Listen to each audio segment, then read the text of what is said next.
Hello, this is Terry at fireplaceblowersonline.com.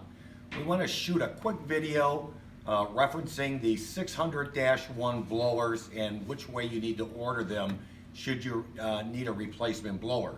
So we've got two blowers set up on the cart here, and this would be a normal installation. As you're looking in from the front of your fireplace, both blowers are set to be blowing in the vertical position, straight up the back. So if you need, in this position, a right-hand blower, this would be the right side blower that you're going to replace. Same is true for the left side blower. Just look from the front.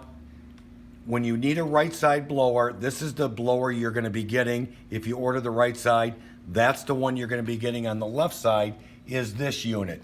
So just take a quick look at your the blowers that you have in your fireplace with the typical installation of the 600-1. This will be the right side. This will be the left side. This is when they're in position in the fireplace.